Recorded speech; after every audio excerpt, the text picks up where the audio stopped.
Rube Cross was known primarily for his dry flies. He spent most of his fly tying career in the Catskills. For some historical perspective, he died in 1958 at the age of 62.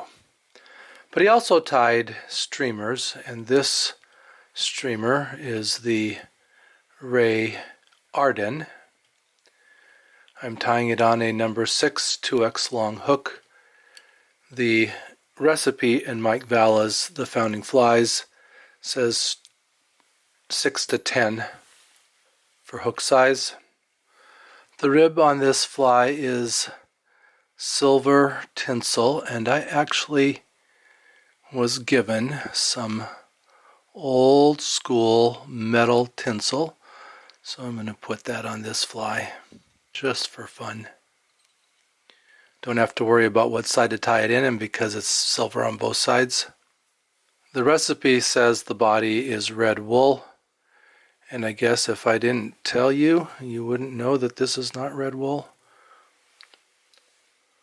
I actually don't know what it is. It's probably some synthetic, but it's some dirty bug yarn that I've picked apart so that I can apply it as dubbing.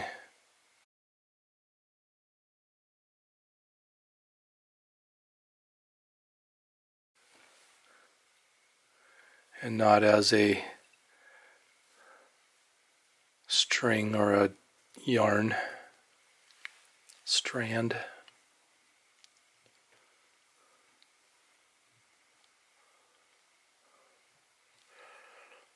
I'll just spin that onto the thread, and I also happen to be using some 3/0 silk black thread, but that's just happens to be on this black bobbin.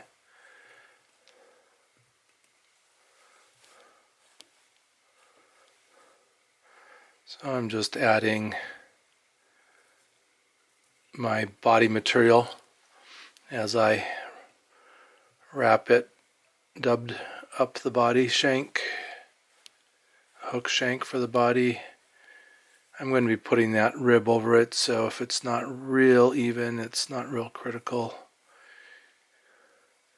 And I think that's kind of one of the characteristics of wool, is that it is going to tend to be a little bit buggy and not real even as it's wrapped onto the hook shank.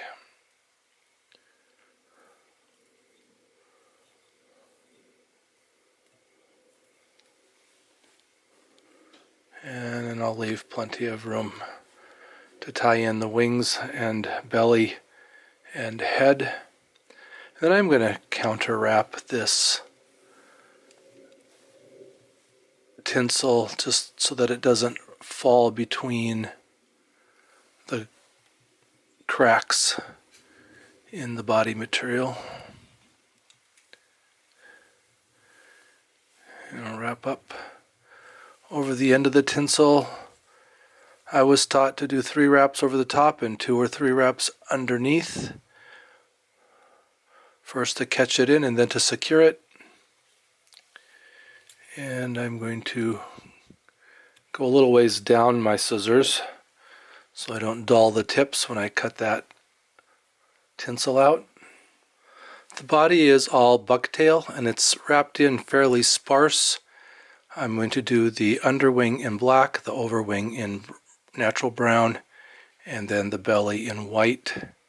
So I'm measuring, so I have about half of the shank length of tail sticking out beyond the end of the hook, and I'm going to actually cut that off first, and I'm going to cut it off camera over my wastebasket so I don't make a mess on my tying bench.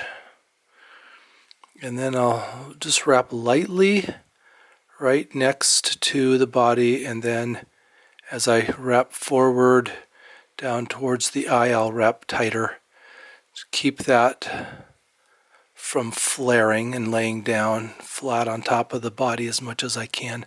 I've also taken hair from the tip of the tail, the bucktail, so that it's less likely to flare. So here's the brown that I'm using, and I'm going to cut just a little pinch up here from the tip of the tail. The tip hair tends to be less buoyant, have less of the internal voids, and so it's more likely to stay flat and not flare on the hook. So that too, I'll measure about the same length as the black, and then I will cut that off camera. Yeah, even for the camera, I don't like making a mess all over my tying bench if I don't have to. And then I'll grab those tips, wrap those in tight, because that's where my thread is. And then as I wrap back, I just loosen my wraps. So this is an opportunity to practice thread control. Loose wraps to keep that from flaring and laying down against the hook shank. And then I'll invert that so that I can add my white underbelly. And with the underbelly, I'm also going to take some hair up here closer to the tip. I'm not going to go all the way up to the tip because the tips are bent. So I want some straight hair, so I will take it from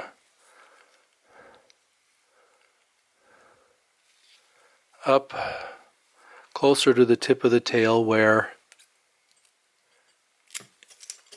again, it has less of the voids in the fibers so that they won't flare as bad. Now, I do have a great variety of lengths here, so I'm going to cut it short to start with and then stack it. So I'll put those, it's way longer than I need, but I want the ends to be even. So I'll put the cut ends in the back side of my stacker. Make sure I don't push them all the way through and out the back end. Get those tips so that they will stack, and then I can put that in the stacker. And then when they're stacked, that's close enough. I'm not real worried about them being perfectly even. But I'll just grab those stacked ends. I can pull out the real long ones and the real short ones from underneath. And again, this is pretty sparse and just to the hook bend and maybe a little bit more. And I'm going to go ahead and cut that off camera as well.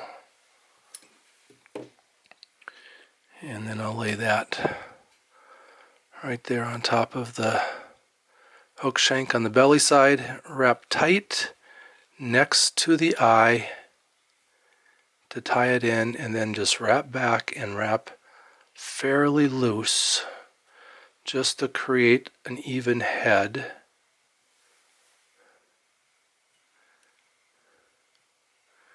And then wrap back down and cover it evenly for the head. Turn that right side up, make sure that I'm well covered. Do have a little hair out there, see if I can break that off. I'll go ahead and put a whip finish on that.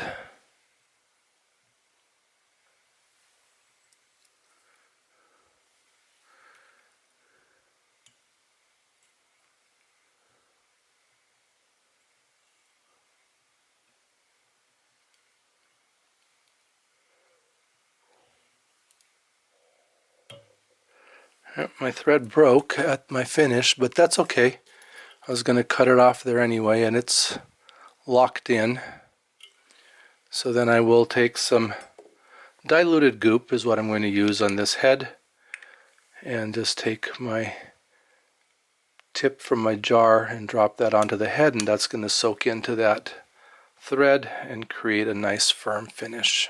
It's a big eye, so I'm not worried about glue getting into the eye, but just to make sure, I can take a hackle feather and pass it through the eye of the hook to make sure that it's tippet ready.